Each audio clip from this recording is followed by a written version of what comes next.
welcome to the Vanity Chair. It's Shaylee. Today we're going to be testing out the new Anastasia foundation sticks. I was so excited when I saw that these were coming out just because I'm a huge Anastasia fan and this was their first foundation and it was marketed for my skin type, which was just amazing. So I went ahead and picked up my own skin tone one right when it launched on Sephora.com. So I have worn this one time, but today I just picked up some highlight and contour shades as well. So like I said, I've already worn the one, but I'm going to test out the other two on camera with you guys, give you guys some feedback, first impressions, kind of second impressions on the actual foundation tone one, and yeah, I just want to kind of play around, share with you guys my opinions. So first of all, this foundation has 28 shade options, which I think is pretty good. It's retailing at $25 and you get 0.32 ounces in the stick foundation. So Anastasia says this is a highly pigmented buildable cream formula that leaves a natural matte finish. Yes, I would agree. It says apply Anastasia Beverly Hills Stick Foundation as an all-over foundation,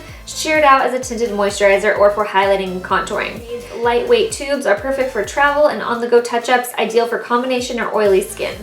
So that is what they say their key claims are about this foundation, and this video we're going to go ahead and test it all out. By the way, you guys know the drill. My dogs are in here as always. I feel like I have to say it in every video, but I just don't want a new subscriber to be like, what is that sound? It's my dogs. They're always in here with me because they are like my little babies. They're just little four-legged babies. Oh, baby has a hiccup. So the three colors I'm going to use today are Banana, Warm Natural, and Amber. Warm Natural is going to be my foundation, Banana is going to be my highlight, and Amber is going to be my contour. Banana is the only shade that they have set aside, categorized as a highlight, but because of the fact that these are all the same foundation formula, you can use anything lighter than your skin tone. Just grab any foundation that's lighter if you don't like the yellowness that Banana has, but I liked it, so I grabbed that one. In the line, they have 3 shades that are set aside as contour shades, but in my opinion, they were all very ashy, so I went ahead and just stuck with a foundation color, which is the color Amber. Like I said, it's just 2 shades darker than Warm Natural, and it still has that gold undertone, so I think that'll work better for me. So yeah, let's just get started. So on my skin so far, I just have the Cetaphil Oil Control Moisturizer. I put that on like an hour ago, so I'm sure it's soaked in by now. And then next I'm gonna go in with the Cover FX Mattifying Primer. Just a little bit of that, just right in the T-zone where I tend to get shiny and oily. The one thing I did notice when I used this the other day was you had to use a lot. I didn't think I would have to use near as much. It's not a full coverage foundation by any means. I would say it's definitely medium. I usually use a beauty blender, but I had to use a brush just because I feel like it's a cream and it wasn't like moving around how I wanted it to with the beauty blender. So I'm just kind of scribbling it all over. I was much more careful the first time I did it, but I know you have to use a lot, so I just kind of coated my whole entire face with this. So I'm just using the MAC 170. It's just a synthetic, really dense brush, and I think that's going to be great because it's not a natural hair. It's not going to absorb all the cream and waste my product. It's just going to move it around like I want and buff it in. Okay, so that is what it looks like with just the foundation. As you can tell, it's pretty much medium coverage. I really like how it looks though, because I feel like in real life, I don't know if it's translating, but in real life, it looks like my skin. It's weird. It like gives you kind of a, I don't know how to describe it. I feel like it's not full coverage, but it still looks really, really pretty. Like you can still see my imperfections, but it's not like I have a pound of makeup on my face and it's still shining through. It's like, it looks like I just have a little imperfection, if that makes any sense. So next I'm gonna go in with the contour shade. I'm gonna go in with Amber, and I'm excited because this is the very first time I'm using this one. And I'm just gonna kind of draw it out where I want to contour. And I'm gonna do just a little bit around my forehead too. Maybe a little on my jaw, a little right here. Let's test out the Beauty Blender just so you guys can see. See what I mean though? Like it doesn't move it. Like it kind of just, I feel like it would take a while. I like the brush better, guys, because see what I'm doing? I can like buff in little circles and it's like way faster.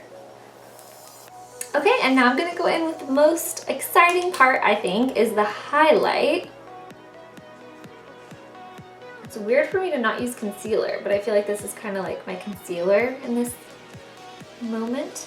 All right, I ended up grabbing my Sigma F86 to do the highlight part. It does have a little concealer in it, but it doesn't have like any bronzer or foundation in it.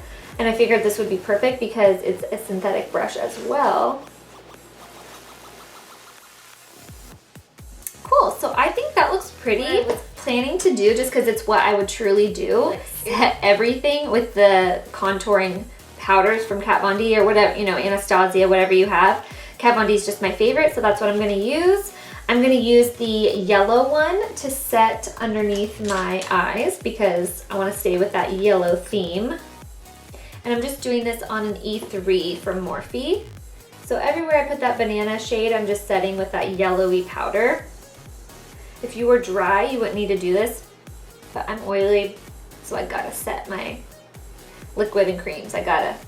Okay, so now I'm gonna go in with that middle bronzy shade on a Morphe M527. I'm just gonna kind of bronzer up the areas, use the almond color on just to kind of set that as well. I don't know if you can see that, but it's definitely creasing right here, which it wouldn't be that big of a deal if you go in and put a bunch of eyeshadow, but if you're going for a more neutral, naturally look, you'll be able to tell if you don't put a bunch of shadow down there. So definitely use like a concealer and then go a little lower, like right in here with the highlight. All right guys, so obviously I just finished up my makeup. I just want to do a quick little conclusion of my feelings about these, if I think they're worth your guys' money, if I would buy them again, that kind of thing. So first off, I'm not going to be returning any of these. I'm definitely going to keep them. I do like them. They weren't, to me, like when I first tried the Urban Decay All-Nighter, I was like, yes, that's not how I felt about these. They are a good tool, but they weren't immediately like, I'm going to wear this every single day. As far as the actual foundation, for me personally, I like full coverage, so this is not going to be something that I'm reaching for every single day.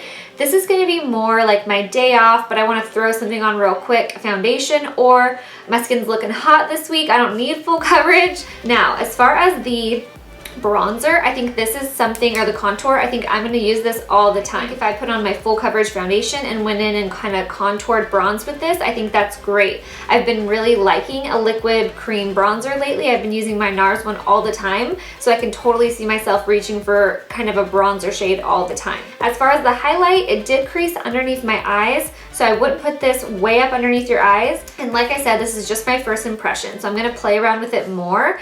But as of right now, what I would probably do is put a light layer of concealer and then just go ahead and hit like the tops of my cheekbones with this, down the bridge of my nose, the forehead, the chin, but not put it right up underneath my eyes because I don't want that creasing. Okay, and then along with the wear time, I think it does wear a really long time. Like I said a couple times throughout this video, I have worn the skin color, my foundation color throughout the day, and it was totally perfect. I think it wore great. I wore it to like a 7-hour shift at work. I did touch up like once, maybe twice throughout the day, like I do with any foundation I ever pretty much wear. So I think the wear time on these is great. The oil control is great. I think that if you're oily, these are nice if you want a medium coverage. So if you guys have any other questions, please leave them down in the comments below. I'll try to get back to you guys. Thank you guys so much for watching. I hope I helped you guys out, and I will see you soon. Bye. Permanent. Some of them are really sparkly and they're called dazzle shadows, and some are matte. I only bought one of the new